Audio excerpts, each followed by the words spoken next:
시편 119편 17절부터 제가 읽으면서 말씀을 전하겠습니다. 17절 제가 읽습니다. 주의 종을 후대하여 살게 하소서. 그리하시면 주의 말씀을 지키리이다.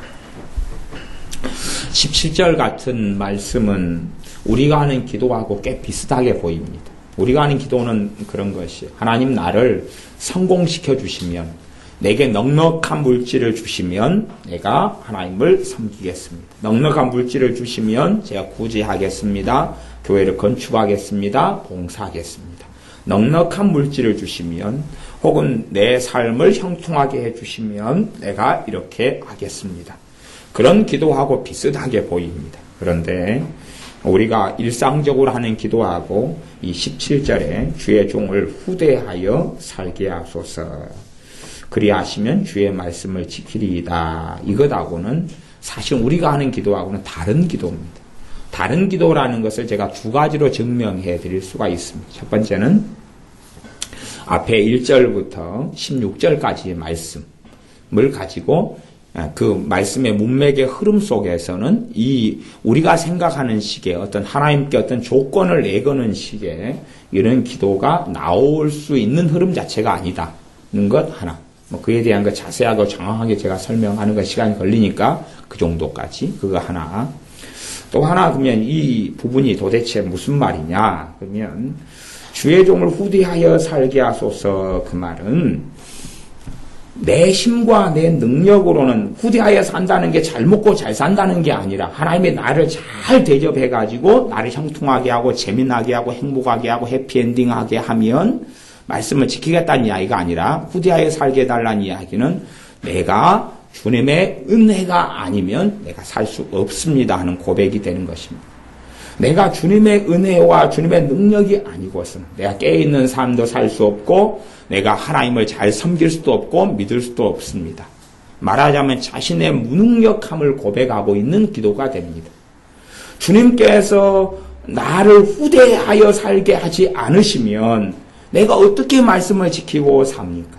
나를 긍휼히 여겨주셔야지만이 내가 은혜를 받았어. 말씀을 지키고 살 수 있는 사람이 내가 됩니다. 그러니 내게 좀 은혜를 주십시오. 그런 내용의 기도가 되는 것입니다. 내게 긍휼을 베풀어 주십시오. 나를 불쌍히 여겨 주십시오. 내게 은혜를 베풀어 주십시오. 내게 은혜를 주시면 내가 말씀을 지킬 수 있는 그런 사람이 될 것입니다. 라고 기도하는 자신의 무능력함, 자신의 연약함, 자신의 어리석음과 자신의 그 죄 속에 살아가는 자신의 삶을 가지고 주님 앞에 겸비하게 겸손하게 엎드리는 기도가, 그 기도가 주의 종을 후대하여 살게 하소서 하는 기도입니다. 우리가 생각하는 기도하고는 사실은 어떻게 그런 사람들의 입장, 뭐 돈을 주면 내가 이렇게 하겠다 하는 그런 기도하고 비슷하게 보이지만 전혀 다른 양상의 기도입니다. 주님, 내가 주님 앞에 있습니다. 주님께서 나를 도와주지 않으면 내가 주님과 함께 살아갈 수 없습니다. 나로 하여금 말씀을 깨닫게 해주지 않으면 내가 말씀을 지킬 수가 없습니다. 나는 무능력합니다. 나는 연약합니다. 나는 죄가 가득합니다. 하고 기도하는 그러한 겸손한, 겸비한, 엎드린 기도에서 나오는 것이 주의 종을 후대하여 살게 하소서. 그리하시면 주의 말씀을 지키리이다 하는 기도의 이 내용이고 해석입니다. 18절 내 눈을 열어서 주의 법에 기이한 것을 보게 하소서. 말씀에 대한 기도가 또 나와 있습니다. 주의 법에 기이한 것, 그 말은 말씀의 놀라운 진리, 말씀에 깊이 있는 진리를 보게 하소서. 내 눈을 열어서 하나님 말씀의 진리를 깨닫게 하소서. 말씀을 깨닫게 하소서. 말씀을 알게 해 주소서. 말씀에 대한 기도를 또 하고 있습니다. 19절 나는 땅에서 객이 되어 싸우니 주의 계명을 내게 숨기지 마소서. 땅에서 객이 되었다. 객은 다른 말로 하면 나그네입니다. 나그네. 땅에서 나는 나그네입니다. 땅에서 나그네입니다. 많은 사람들은 땅에서 나그네로 살기보다는 땅에 아방궁을 짓고 살려 그럽니다. 이 땅에서 천년만년 대궐 같은 집을 짓고 살려고 그럽니다. 그러나 진실한 예수님의 사람들, 그리스도인들의 정체성은 나그네이고 객이 정체성입니다. 그래서 나는 땅에서 객이 되어 싸우니 나그네가 되었단 말은 나는 이 땅에 근거가 있는 게 아니라 하나님 나라의 시민이고 하나님 앞에서 이 땅의 사람들과 세상을 사랑하고 세상과 벗대서 세상에 속한 사람이 아닙니다는 것입니다. 나는 정처 없이 이 땅의 근거에서 세상의 욕망 속에 들어가 버리고 세상과 합해되고 하나 되는 삶을 사는 게 아니라 진리의 여정, 믿음의 여정을 걷기 때문에 이 땅에서는 나는 객입니다. 나는 객이 되었습니다. 누구 때문에요? 하나님 때문에. 하나님 말씀을 따라서 살아가려니까 나는 땅에서 나그네가 되었습니다. 난 땅에서 나그네가 되었습니다. 그러하오니 주의 계명을 내게 숨기지 마소서 하는 겁니다. 나그네가 아니면 세상에 속한 사람으로 세상 사람들이 하는 가치관, 생각, 마음, 삶의 꿈, 비전을 똑같이 품고 세상의 길을 걸어가는데 나는 그렇게 세상에 속한 사람이 아닙니다. 그래서 나그네가 되었습니다. 누구 때문에요? 주님 때문에. 그러니 주의 계명을 내게 숨기지 마소서. 말씀에 대한 기도를 다시 하고 있습니다. 내가 진리의 길을 걷고 좁은 길을 걷고 주님을 따르는 길을 내가 걸으려고 그 여정 속에 들어가서 나그네로 내가 살아가오니 내게 말씀을 숨겨버리시면 나는 주님을 따르는 길을 제대로 갈 수가 없습니다. 그러니 주의 말씀을 내게 숨기지 마십시오. 똑같이 성경을 읽고 보고 듣지만 말씀에 숨겨질 수도 있고 말씀이 베일을 열 수도 있습니다. 말씀을 열어달라고 기도하고 있습니다. 20절 주의 규례를 항상 사모함으로 내 마음이 상하나이다. 주의 규례는 말씀이죠. 말씀을 항상 사모한다. 마음이 상한다. 마음이 상한다. 우리 대부분은 이렇게는 저도 그렇고 우리들은 대부분 이렇게는 고백할 수 있는 사람이 아마 없지 않은가 싶습니다. 여러분이 옛날 연애 시절에 그녀를 또 그 남자를 막 사모했고 좋아했다. 그래서 제 친구 하나는 어떤 그 여학생을 사모했는데 항상 아침에 올 때 자기 집에서 학교로 오는 길을 택해오는 게 아니라 그 여학생 집 앞을 뺑 둘러가지고 사모하니까 얼굴 한번 보려고. 그리고 이제 고대해요. 그 버스에 그 여학생이 타기를. 그래가지고 그 버스에 꼭 타려고 하는데 어쩌다가 한두 달에 한 번 살짝 본대. 자기 마음에 사모를 하니까, 근데 이제 몇 달 동안 못 보다가, 그러다가 이제, 그 여학생이 이제 이사를 가버렸어. 그러니까 뭐가 상하겠어요? 마음이 상하죠. 한 달에 한 번 어쩌다가 그 집 앞을 또 어쩌다가 아침에 또 이렇게 보는 낙에 사는데 안 그러니까. 주의 말씀을 사모하는데 마음이 상한다. 말씀 때문에 마음이 상한다. 말씀에 갈급하고 말씀을 사모하고 그래서 내 마음이 상한다. 그까지는 어떻게 우리가 경험하지 않은 부분들이 되어져서 어떻게 얼마나 알 수 있겠느냐 싶습니다. 사랑은 그런 것 같아요. 사랑은 쌍방적인 관계가 사랑이고 때로는 일방적인 관계지만 결혼 생활은 쌍방적인 관계지. 그러면 내가 어떤 일을 남편과 아내를 간절히 사랑해. 사랑의 대상이 심하면 심할수록 근데 그 사랑이라는 게 사실은 부부간의 사랑이지만 더 깊이 들어가면 그냥 육적인 사랑. 육적인 사랑은 한 것만큼 받고자 하는 게 있어요. 그러니까 내가 막 열심히 했는데 상대방이 돌려주지 않으면 반응하지 않고 돌려주지 않으면 마음이 상하게 되죠. 속이 더 상하게 되죠. 나는 한다고 했는데 상대방은 그냥 잘못하게 될 때는 속이 막 상해서 부부간의 사랑과 함께 가는 사랑은 계속하여 연그러 열매를 맺을 수가 없습니다. 근데 그렇게 그런 이야기처럼 이 하나님의 사람은 하나님의 말씀을 항상 사모한다. 항상 사모한다. 마음이 상할 정도로 사모한다. 마음이 상할 정도로 사모한다. 우리도 동일한 고백이 주의 규례, 주의 말씀을 항상 사모한다는 고백을 같이 주님 앞에 드릴 수 있는 사람들이 되어졌으면 좋겠습니다. 21절 교만하여 저주를 받으며 주의 계명에서 떠나는 자를 주께서 꾸짖으셨나이다. 교만한 사람이 저주를 받는다 그랬습니다. 교만한 사람이 저주를 받는다. 신약 성경에는 하나님이 교만한 자를 대적하시되 그랬어요. 교만한 사람을 하나님이 대적하신다. 여기는 교만하여 저주를 받으며 주의 계명에서 떠나는 자. 교만하니까 하나님 말씀 중심으로 살지 않죠. 교만한 사람은 자기 중심의 삶을 엮어나가기를 좋아합니다. 자기 중심의 삶을 살아나가기를 좋아하기 때문에 말씀에서 떠나는 삶을 살 수밖에 없죠. 하나님 말씀을 떠나는 삶을 살아요. 그래서 그런 사람을 주께서 꾸짖으셨나이다고 이야기합니다. 주님께서 꾸짖는 것을 누가 어떻게 보겠습니까? 사람 눈에 주님께서 꾸짖으시지만 보지 못할 때가 많습니다. 주님의 꾸짖으심은 잠잠하시는 것이고, 주님의 꾸짖으시는 것은 그의 진리의 영 성령의 역사가 스톱하고 멈추는 것이고, 은혜가 사라져가는 것이고, 그런 게 꾸짖는 가장 기본적인 방편들입니다. 그러나 사람들은 그렇게 생각하지 않을 때가 많습니다. 주님의 꾸짖으심이 있으면 성령의 역사가 줄어들어가고 없어져가죠. 내 은혜가 소멸돼가고 없어져갑니다. 평안이 없어져가요.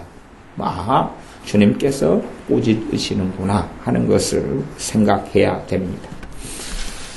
그래서 교만하게 될 때부터는, 그래 저주를 받게 될 때부터는 무슨 일이 벌어지냐 그러면 주의 계명 말씀에서 떠나가게 되는 일이 벌어집니다. 말씀에서 떠나가게 돼요. 말씀에 떠나간다는 이야기는 말씀에 대해서 이제 내 마음이 냉랭해져 버립니다. 말씀 자체를 사모하지도 않고 사랑하지도 않고 좋아하지도 않고 즐거워하지도 않고 기뻐하지도 않고 말씀에 대한 무관심.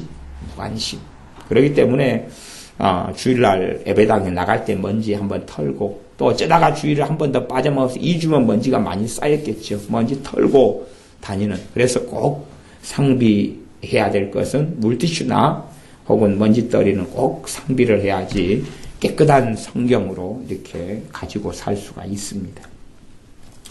22절 내가 주의 증거를 지켰사오니 회방과 멸시를 내게서 떠나게 하소서. 우리는 회방과 멸시를 우리에게서 떠나게 해달라고 기도는 많이 합니다. 그러나 사실은 이 말씀을 통해서는 그 정도 기도하려면 앞에 거 정도 고백할 수 있어야 그 기도를 해야 되지 않겠느냐 하는 것이 되기도 합니다. 내가 주의 증거를 지켰어. 주의 증거는 말씀이죠. 내가 말씀을 지켰습니다. 내가 말씀을 지키고 살아갑니다. 내가 말씀을 행하고 살아갑니다. 그러니 회방과 멸시를 내게서 떠나게 하소서. 떠나게 해주십시오. 내가 멸시받는 인생과 삶, 사람들이 나를 대적하고 나를 욕하고 거짓말하고 헐뜯고하는 삶을 내가 이제 벗어나게 해주십시오. 기도를 하는데 사람들은 내가 말씀을 지키고 살아갑니다 하는 고백은 사실은 한 사람들이 거의 없다는 사실입니다. 내가 주의 증거를 지켰습니다. 내가 주의 증거를 지켰습니다. 그러니 멸시와 회방과 멸시를 내게서 떠나게 하소서. 단지 뒤에 부분만 우리는 가지고 기도하려 그럽니다. 회방과 멸시를 내게서 떠나게 하소서.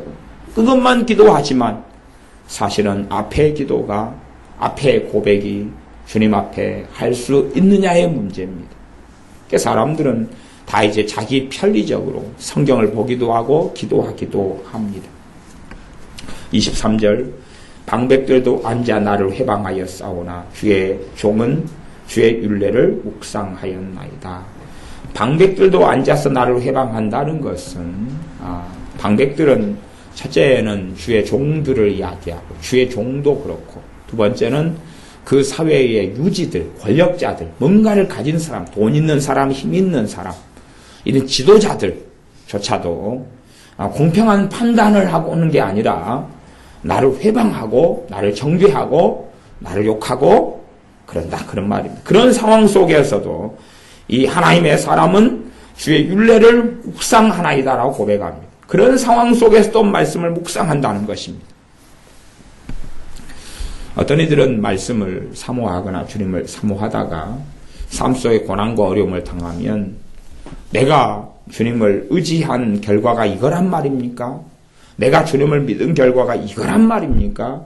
내가 열심히 기도했는데 또 이런 일이 벌어진단 말입니까? 그러면서. 그러나 하나님께서 원하시는 것은 그런 일이 벌어지나 주의 말씀을 나는 묵상하는 가운데 있느냐. 그럼에도 불구하고 주의 말씀을, 주의 율례를 묵상하였나이다라고 고백할 수 있느냐 하는 것입니다.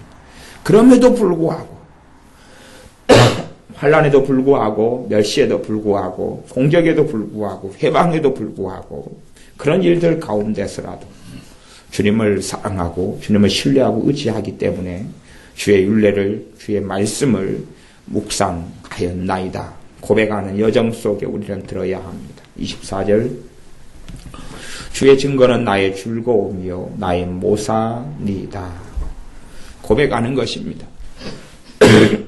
말씀이 자신의 즐거움이라고, 말씀이 모사라고.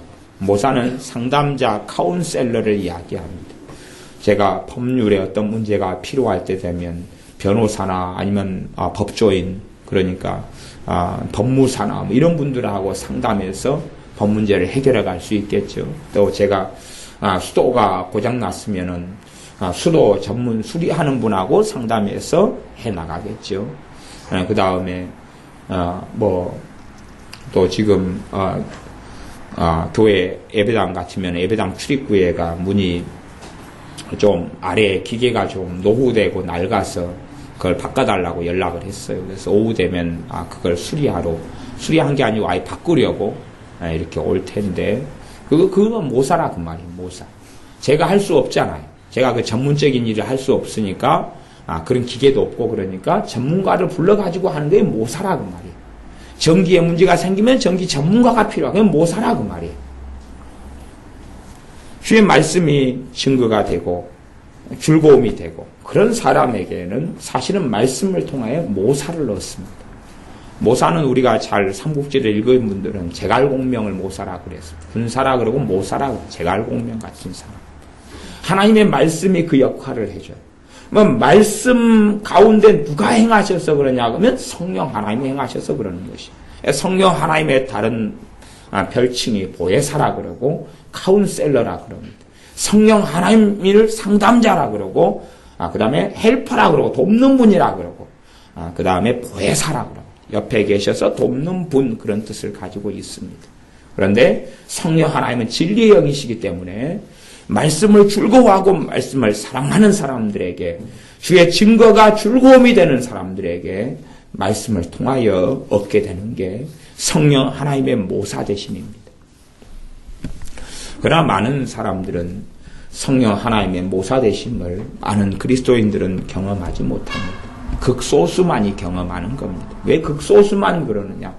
주님의 뜻은 모든 그리스도인이 모사를 말씀을 통해 경험하는 것입니다. 그러나 극소수만이 누리는 이유는 극소수만이 주의 증거 말씀을 즐거움으로 살기 때문에 그렇습니다. 극소수만이 말씀을 즐거움으로 삼기 때문에 그렇습니다. 말씀을 즐거움으로 삼는 사람들은 말씀에 은혜가 임하고 말씀이 꿀송이처럼 달아지고 말씀을 통하여 쉼과 안식을 얻고 말씀을 통하여 휴가를 떠나기도 합니다. 여러분이 굉장히 고생하시다가 여름 휴가를 2박 3일 받으면 얼마나 기대되고 즐거운 시간을 보내겠습니까? 그런 것처럼 하나님의 자녀는 삶이 바쁜 여정 속에서도 얼마든지 휴가를 떠날 수 있는데 그게 말씀으로 얻는 휴가고 말씀을 통해 얻는 쉼과 안식을 누릴 수 있습니다. 말씀 가운데 주의 증거가 나의 모산이다 고백하는 사람. 그래서 이 하나님의 사람은 주님의 말씀을 모사로 자신의 카운셀러고 상담자로 경험하고 살아왔습니다. 우리도 동일한 고백을 할 수 있어야 우리의 삶 속에 생활 속에서 동일한 걸 우리도 경험하고 체험하고 살아가야 됩니다. 동일한 말씀이 주의 증거가 모사되는 동일한 것을 우리도 경험해야지 동일한 걸 체험하고 살아야지 우리가 올바로 말씀 가운데 사는구나 할 수 있는 것입니다. 25절 내 영혼이 진토에 붙어 싸우니 주의 말씀대로 나를 소성케 하소서. 영혼이 진토에 붙었다. 영혼은 사람 중심이에요. 가장 중심이에요. 진토에 붙었다는 진토는 피 끓이고 흙입니다. 그러니까 아예 그냥 우리 옛날식으로 말하면 한이 가득 차가지고 이제 모든 소망을 다 잃어버리고 낙심과 절망 가운데 좌절해서 주저앉아버렸다 그 말입니다. 내 영혼이 진토에 붙었다 그 말은 사람이 절망해가지고 그냥 아이고 하면서 그냥 통곡하고 주저앉아버리는 거 있죠. 아무런 희망도 없고 아무것도 없고 아무런 암담한 절망 속에서 솟아날 구멍이 전혀 없는 상태. 그것을 내 영혼이 진토에 붙었다 그렇게 성경은 표현하고 있는 것입니다. 솟아날 구멍이 하나도 없는 상태. 근데 주의 말씀대로 나를 소성케 하소서. 소성은 다시 회복시키고 다시 살아나는 것을 소성이라 그래요. 불이 꺼져버렸는데 불을 다시 살려내는 것이고 소망이 다 꺼져버렸는데 소망을 다시 살려내는 것입니다. 근데 무엇대로요? 말씀대로 그렇습니다. 말씀대로라는 것은 여러 가지 의미를 포함하고 있는 단어가 주의 말씀대로가 됩니다. 말씀에 따라서 말씀대로 말씀과 같이 그런 것을 담고 있겠죠. 주의 말씀이 자신 안에 들어와 있으니까 이런 상황 속에 내 영혼이 진토에 붙어버리는 상황 속에서 말씀이 안에가 있다는 이야기입니다. 단지 그냥 성경을 주장하고 성경을 들면서 이 성경대로 이 말씀대로 나를 어떻게 해보십시오 하는 게 아니라 그 말씀이 어디에 있냐 그러면 안에가 있어요. 우리는 좀 갈수록 이제 좀 게을러지는 것 같아요. 갈수록 게을러지는 것 중에 하나는 이 핸드폰 문화 때문에 그러지요. 스마트폰, 핸드폰. 그래서 저 같은 경우는 이제 사실은 저는 본래부터 핸드폰 전부터 있었던 일입니다. 여러분들은 이제 핸드폰, 스마트폰이 나온 다음에 일일 테고 저는 핸드폰이 나오기 전부터 전화번호를 5개 이상은 못 외웠습니다. 저는 핸드폰이 나오기 전부터 전화번호 5개 이상을 못 외웠습니다. 그래서 애지간한 거 수첩에 써놓고 다녔습니다. 그러니까 저는 스마트폰 때문에 일어났던 병이 아닙니다. 그 전부터 옛날부터 그래왔던 것이 여러분 꼭 그걸 아셔야 됩니다. 여러분들은 근데 이제 스마트폰이나 핸드폰 나오기 전에 전화번호는 한 50개 오고 있다가 스마트폰이 나오니까 뭘 의지하게 돼요? 스마트폰을 의지하게 돼서 다 저장해 놓죠.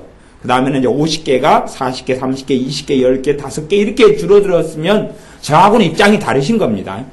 저는 핸드폰이 나오기 전부터 한 5개고 그 다음에도 5개 계속 저는 그래오는 중이에요.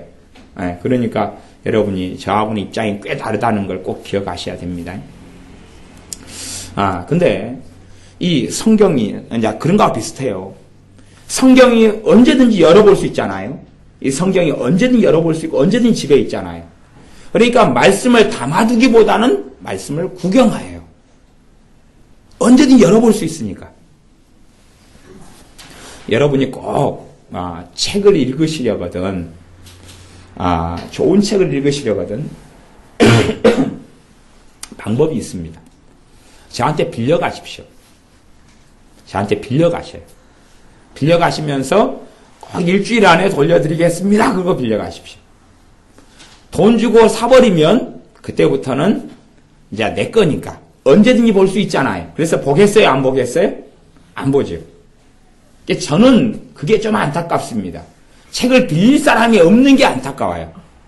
저는 누구한테 빌려가지고 볼 때는 금방 봐버립니다. 나무책이니까. 그리고 나무책을 또다시 볼 일이 없으니까 중요한 것은 얼른 메모를 해놓습니다. 나무책에는 체크를 못하니까. 메모를 얼른 해놔가지고 중요한 거 딱 정리해놓고 그 다음에 3일, 일주일 만에 날밤새서라도 남의 책 빌려온 거니까 깨끗하게 갖다주고 딱 정리하고 딱 읽습니다. 근데 돈 주고 이제 사버린 다음에는 잘 안 봅니다. 왜? 내 거니까. 언제든지 볼 수 있으니까. 이게 좋은 신앙서적을 보려면 일단은 제 것을 빌려가지고 보신 다음에 그 다음에 사시면 돼요. 그 다음에 꼭 필요하다 하면 그 다음에 사세요. 근데 먼저 딱 좋아 그거 사버린 다음에는 그 다음에는 안 봅니다. 내 거니까. 내 거니까 쌓아둘 뿐이에요. 쌓아둘 뿐이에요. 이게 저는 옛날에는 방법을 그렇게 했어요. 이게 제가 책들에는 제가 읽은 책들은 굉장히 낙서가 많이 돼 있는데 읽은 책 많은 책들 가운데 낙서가 안 된 책들도 많아요. 근데 그것은 이유가 그렇습니다. 도서관에서 이미 빌려가 다 읽은 다음에 산 책. 남한테 빌려가지고 읽은 다음에 산 책. 그러니까 두 번 보고 막 그럴 필요가 이제 별로 없기 때문에 제가 다 읽었는데도 새 책 상태로 남아있는 것처럼 보이는 거예요. 남의 걸 빌려가지고 이렇게. 남의 걸 빌려가지고 읽은다고 도서관에서 빌려가지고 신학 도서관 같은데 빌려가 읽은 다음에 그 다음에 이제 사요. 그것이 사실은 좀 빠르고 지혜로운 방법이에요. 내 걸로 사버리면. 근데 그런 것처럼 그런 간절함을 가져야 된다는 이야기. 이 하나님 말씀을 내가 언제든지 펼쳐가지고 내가 읽을 수 있다. 그러니까 우리는 말씀을 내 안에 담아둘. 그래서 주의 말씀대로 나를 소성케 하소서 그랬는데 말씀을 안에가 담아두지를 않아요. 펼치면 된다고 생각하니까. 말하자면 내 것이 안 되는 거죠. 내 것이 안 돼요. 내 것이 되지를 않아요. 내가 한 일주일간을 때로는 한 달 동안을 그 다음에는 이 말씀을 못 본다고 생각하고 언젠가는 그런 때가 다가옵니다. 언젠가는 우리의 살아있을 때든지 우리가 주님께 간 다음이든지 그때는 알 수 없지만 지금 이제 말세 지말에 살아가기 때문에 성경도 정확하게 성경도 소유할 수 없는 시대가 다가옵니다. 성경도 손에 쥘 수 없는 시대, 다 뺏겨버릴 시대가 북한과 같은 시대, 북한의 신자들이 성경을 숨겨놓고 드러나면 잡혀가고 강제 수용소에 가거나 사형당하거나 그런 시대가 언젠가 곧 닥쳐옵니다. 그렇게 생각해서 이 성경을 내 손에 쥐고 있을 수 있는 기간이 딱 일주일이다. 그런 독한 마음을 가지고 그러면 일주일 동안 사라져버리면 이제 내 안에 남겨둬야 돼요. 그때에 그 남겨둔 말씀을 가지고 하는 기도가 주의 말씀대로 그 말입니다. 내 안에 담아둔 말씀이 주의 말씀대로 나를 소성케 하소서 다시 되살리고 회복시키고 해달라는 기도입니다. 그러지 성경을 내가 집에 가지고 있고 손에 들고 다니기 때문에 그 말씀대로 해달라 그런 이야기가 아닙니다. 그런 내용이 아니다는 것을 꼭 기억하셔야 됩니다. 그래서 우리는 초대교회 신자들보다는 그들은 거의 성경책이 없고 말씀을 듣고 간절한 마음으로 애워뒀어야 돼요. 듣고 애워뒀어야 돼요. 실제로 어떤 나라는 목회자들 같은 경우가 성경도 한 번도 못 본 목회자들이 많고 심지어 문맹인 목회자들도 많아요. 문맹. 글자를 못 읽는다 그 말이에요. 또 심지어는 성경 자체가 번역이 안 됐어요. 그 나라 언어로 번역이 안 됐어요. 그렇기 때문에 선교사님들이 어떨 때 세미나 한 번 하고 컨퍼런스 성경을 가지고 한 번 하면 목사님들이 그때 듣는 게 다예요. 그러니까 그때 단단히 들어가지고 자기 마을에 가서 자기 교인들에게 말씀을 가르쳐요. 그게 다니까. 그런 나라들도 아직도 많이 있습니다. 아직도 많아요. 그런 목회자들 아직도 많아요. 그러니까 사실은 그런 사람들은 주의 말씀대로 나를 소성케 하소서 하는 의미를 알 거예요. 말씀에 대해 간절하기 때문에 담아두려고 애를 쓰기 때문에. 그러나 우리는 핸드폰 문화처럼 이제 안에 담아두기보다는 구경꾼으로 점점점 언제든지 펴볼 수 있으니까 펴볼 수 있는 걸 내 거라고 생각하거든요. 우리가 집에 책을 장서를 많이 가지고 있다 해서 그래서 언제든지 그 책을 펴볼 수 있다 그래서 그 지식이 내 지식은 아니잖아요. 그건 아니잖아요. 영어 책을 100권을 쫙 놔뒀는데 100권을 내가 언제든지 펴볼 수 있다 해서 그 100권 영어의 실력이 내가 가진 게 아니다 그 말이에요. 내 것이 돼야지만이 내 실력이지요. 그것처럼 말씀이 내 안에 들어와야지만이 내가 말씀대로 나를 소성케 하소서라고 기도할 수 있는 것입니다. 그가 약속의 말씀을 마음속에 담아두고 붙잡아 매놓고 있기 때문에 그렇습니다. 26절 내가 나의 행위를 고하매 주께서 내게 응답하셨사오니 주의 율례를 내게 가르치소서. 내가 나의 행위를 고하매 행위를 자신이 어떻게 행했다, 어떻게 살았다, 어떻게 행했다, 하는 것을 하나님께 고하고 기도했다 그런 말입니다. 그러니까 주께서 내게 하셨다는 겁니다. 내가 이렇게 살았습니다 하니까 하나님이 자신에서 응답했다는 이야기입니다. 우리가 좀 이해하기 좀 어려운 이야기가 되죠. 우리가 가진 기도 제목을 가지고 기도했다 그러는데 지금 이쪽 말씀에서는 나의 행위를 고했다. 나의 행위를 가지고 기도했다 하는 것입니다. 그때 주님의 응답이 있었다. 그러면서 이 내용이 무엇과 연결되냐 그러면 주의 율례를 내게 가르치소서. 그렇게 하는 주의 율례를 내게 가르치소서. 그러니까 결국은 말씀과 관련된 기도라는 것을 추측해 볼 수가 있습니다. 내가 하나님 말씀에 따라 주의 말씀에 따라서 이렇게 했습니다. 그러니까 주님께로부터 뭔가 응답이 온 거죠. 그래서 이 사람이 무엇을 더 요구했냐 그러면 말씀을 가르쳐달라고 요구한 거예요. 자신은 어떤 면에서는 자신이 한 이러이러한 행동이 말씀대로 한 거라고 생각하고 했는데 아니라는 거죠. 그러니까 내가 말씀을 아직 제대로 이해하지 못하구나. 내가 말씀을 아직 제대로 깨닫고 있지 못하구나. 그렇다 그 말이에요. 그래서 말씀을 더 깨닫게 달라고 가르쳐달라고 기도하는 것입니다. 그래서 말씀을 가르쳐달라는 기도가 지금 계속 반복해서 나오고 있습니다. 우리가 정말로 말씀에 갈급하고 주님에게 갈급하고 겸손한 사람들이라면 말씀을 가르쳐달라고 끊임없이 기도하겠죠. 끊임없이 기도할 겁니다. 그런 사람에게 말씀의 눈을 열어주시죠. 그러나 말씀에 대해 갈급하지 않은 사람은, 주님에 대해서 갈급하지 않은 사람은, 어떤 사람들을 만나면 자신은 주님에 대해서 간절하다고 말하는 사람들을 종종 만납니다. 주님을 정말 사랑하고 사모하고 심지어 주님을 위해서 죽을 각오까지 돼 있다는 사람들을 간혹 만나요. 그런데 그것은 그들의 감정상일 문제뿐이고 실제로 주님을 정말 사랑한다 그러면 주의 말씀을 정말 사랑해야 되는데 주의 말씀을 사랑하는 건 없어요. 말씀을 사랑하는 건 없어요. 단지 기도할 때 그런 고백만 한다 그래요. 기도할 때 막 그러고 자기의 감정과 정서상에 그래요.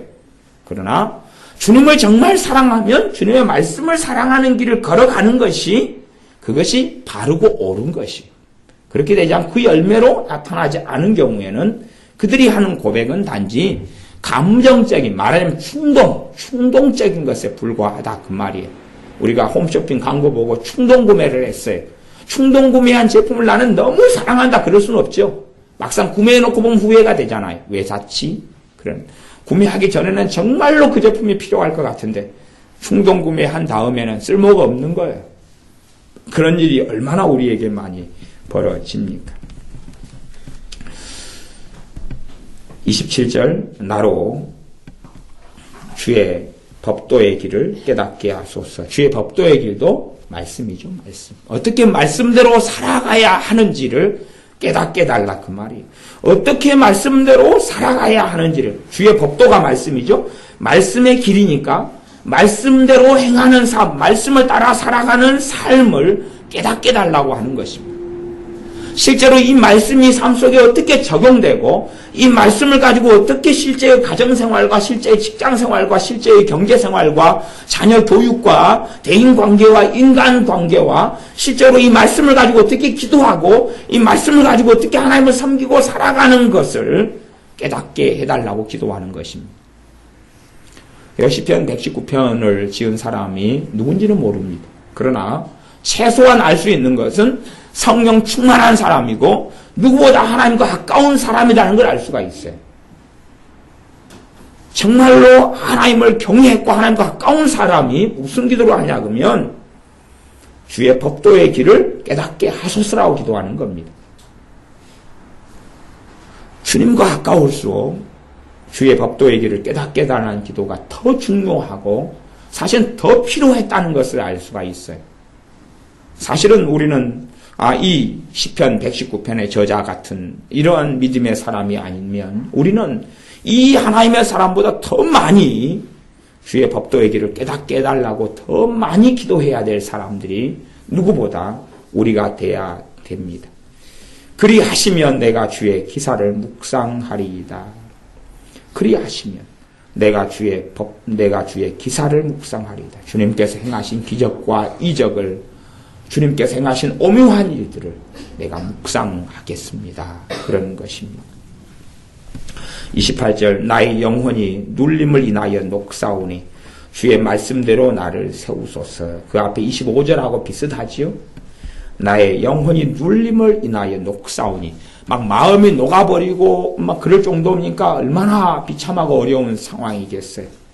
그런데 그런 상황 속에서 뭘 의지하냐 그러면 주의 말씀을 의지하는 거예요. 그래서 주의 말씀을 의지하는 거예요.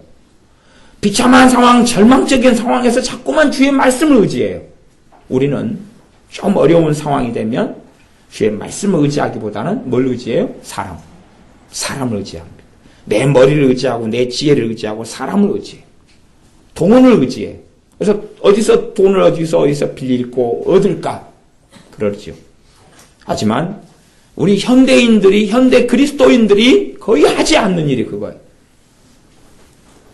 이 하나님의 사람은 절망을 당하고 영혼이 녹아버리면 어디로 갑니까? 말씀으로 가요.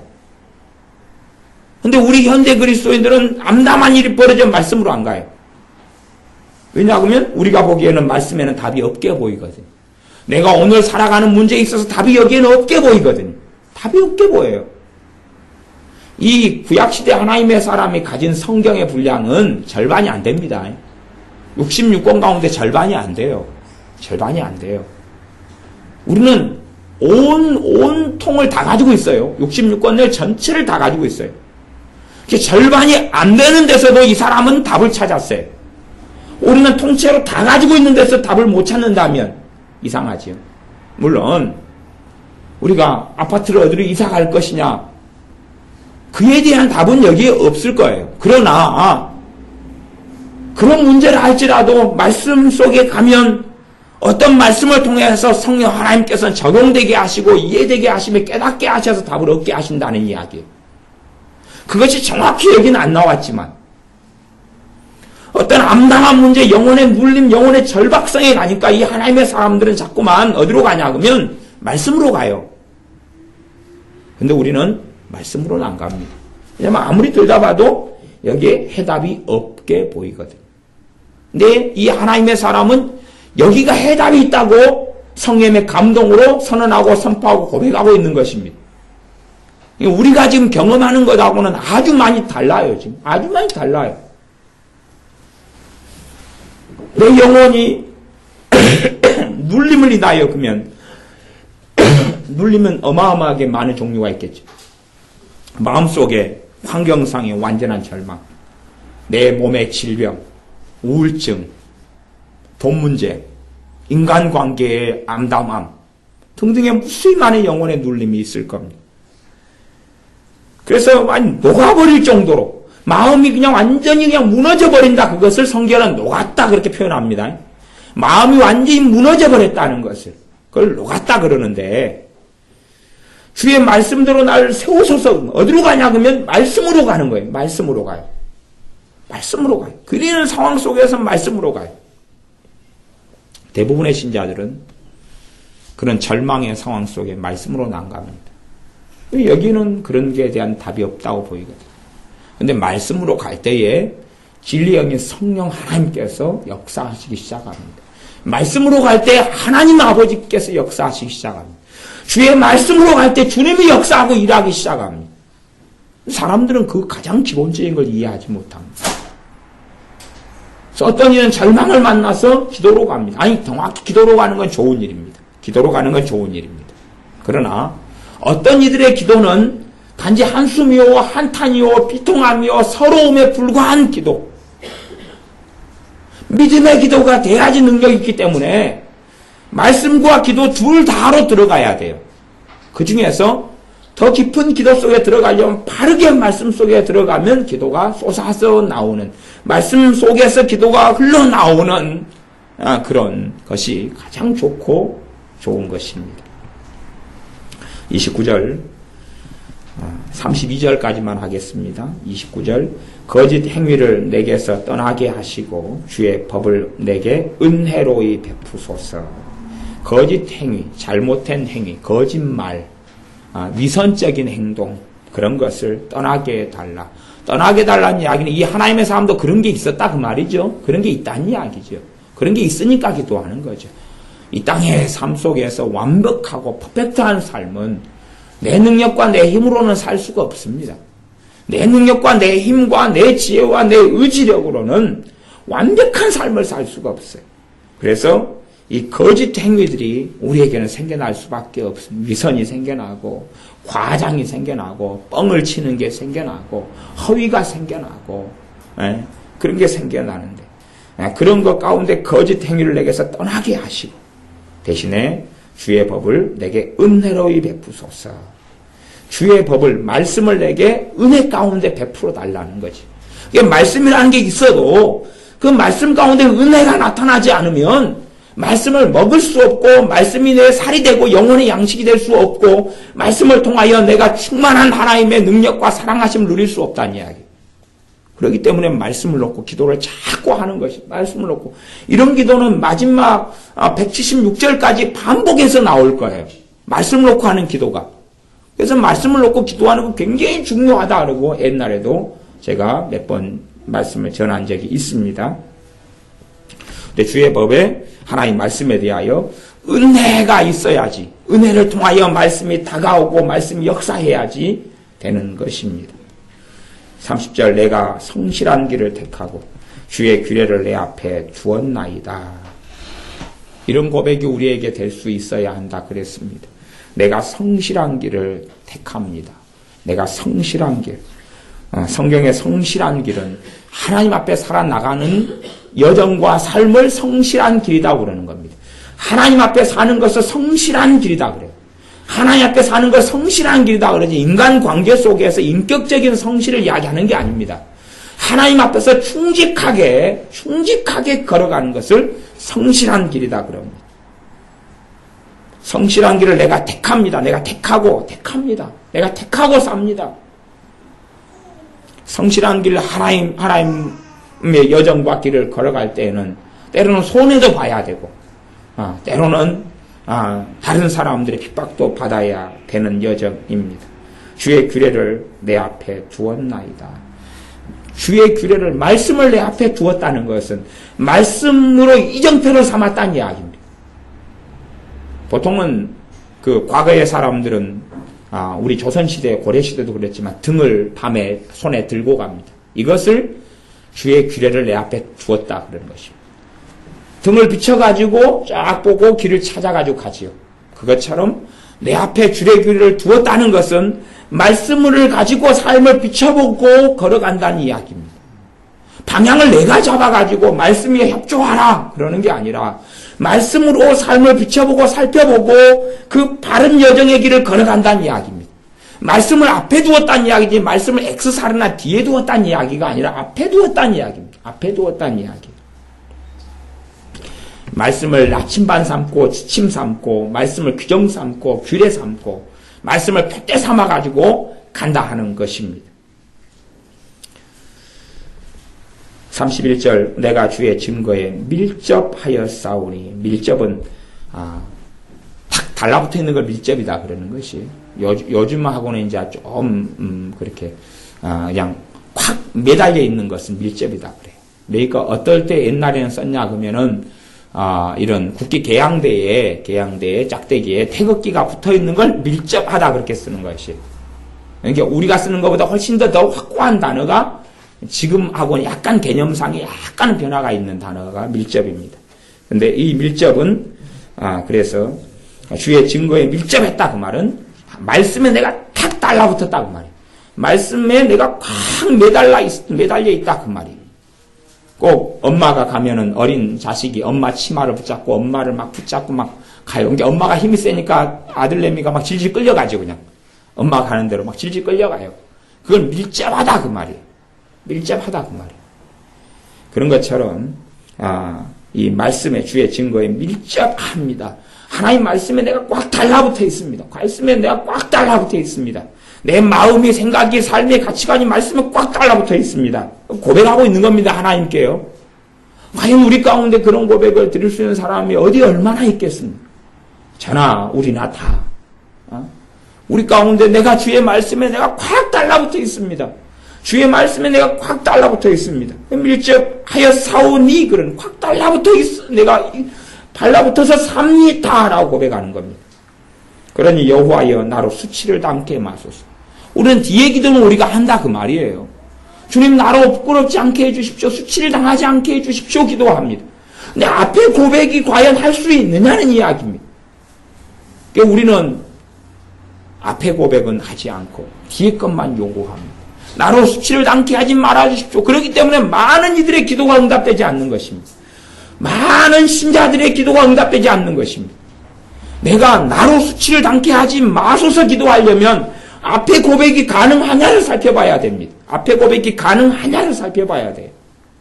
무작정 어떤 기도들이 하나님 앞에 거룩하신 하나님 앞에 응답되는 건 아닙니다. 내가 주의 증거에 주의 말씀에 내가 밀접 꽉 달라붙어 있습니다. 그러하오니 여호와여 나로 수치를 당케 마소서. 그때에 그 기도가 연락되고 응답됩니다. 32절 주께서 내 마음을 넓히시오면 내가 주의 계명의 길로 달려가리이다. 그것이 어떤 하나님께 조건을 잡고 다는 우리식의 기도하고 형태는 다르다 그랬습니다. 우리는 그런 식으로 생각할지 몰라도 그런 것이 아닙니다. 주께서 내 마음을 넓히시오면 내가 주의 계명의 길로 달려가리이다. 우리식은 어떤 생각하냐 그러면 하나님께 책임 전가하는 식으로 생각할 수도 있어요. 주님이 내 마음 안 넓혀주면 나는 주의 계명의 길로 달려가지 않아도 나는 책임이 없습니다. 뭐 그런 회피로 쓸 수도 있는 어리석은 사람이 있을지 모르겠습니다. 근데 그런 게 아닙니다. 자신의 마음을 넓혀달라고. 내 마음이 내 뜻대로 내 생각대로 내 마음도 안 되니까 내 마음을 좀 넓혀달라고. 말하자면 우리의 마음을 기경해달라고. 하나님 앞에 긍휼히 그 하나님의 긍휼과 자비에 엎드려 호소하는 것입니다. 내 마음을 하나님께서 넓혀주셔야 됩니다. 그래야지만이 내가 주의 말씀대로 말씀의 길로 계명의 길로 달려갈 수 있습니다. 그렇게 겸손하게 엎드려 기도하는 내용이 이 기도가 됩니다. 내 마음을 넓혀주십시오. 내 마음이 좁아져 있습니다. 내 마음이 옹졸합니다. 내 마음이 강팍합니다. 그러니 내 마음을 하나님이 안 넓혀주시면 내가 어찌할 수 없는 죄인입니다. 그러니 내 마음을 넓혀주신다면 나는 주님의 율례의 길로 주님께서 기쁜 말씀의 길로 나는 갈 수 있을 것입니다라고 하나님 앞에 하나님의 사랑과 하나님의 인자하심에 의지하여 긍휼하심에 의지하여 기도하고 있는 내용이 이 기도입니다. 그렇기 때문에 어떤 기도보다 사실은 조건형의 기도보다는 간절한 기도입니다. 하나님 앞에 간절한 기도가 이 기도입니다. 내 마음은 정말 강팍합니다. 내 마음은 죄가 많습니다. 내 마음은 가시덤불 돌덩이가 많습니다. 그러하오니 주께서 내 마음을 넓혀주십시오. 내 마음을 주님께서 넓혀주셔야지만이 내가 주의 계명의 길로 내가 달려갈 수 있습니다. 넓혀주시면 내가 달려갈 수 있습니다. 우리도 도로가 좁으면 차가 빠른 속도로 못 가지요. 길 도로가 좁고 비포장이면 빨리 못 가지요.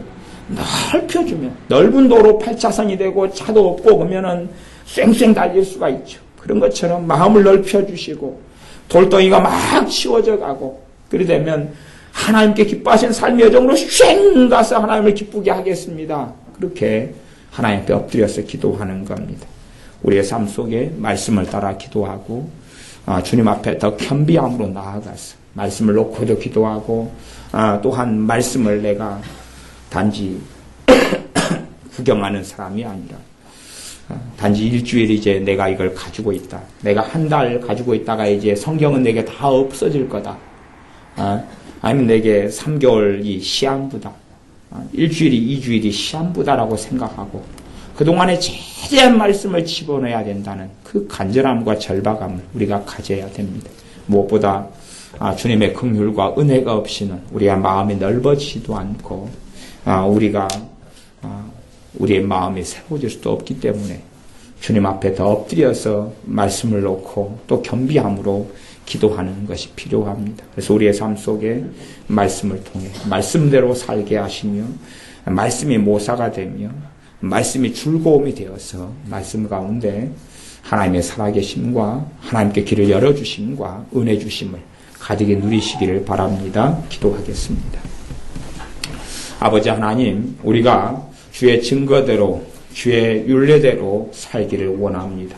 주의 말씀대로 우리가 살기를 원합니다. 그리하오니 말씀 우리에게 가르쳐 주시옵소서. 주의 증거를 우리에게 가르쳐 주시면 우리가 주님의 길을 달려갈 수 있사오리니 우리에게 주의 말씀을 가르쳐 주시옵소서. 무엇보다 우리의 삶의 어려운 여정 속에 사람이나 돈을 구하기 전에 주의 말씀대로 우리가 소성하고 살아야 하오매 주의 말씀에서 답을 찾게 하시며 주님의 말씀을 상고하는 가운데 엎드리는 우리가 되어져서 주의 말씀의 능력과 살아계심, 주의 말씀 가운데 진리형의 성령 하나님이 역사하시며 운행하시며 인도하시며 이끄시는 것을 누리게 하여 주시옵소서. 그래하여 소생하여 살게 하소서. 예수님의 이름으로 기도하옵나이다. 아멘.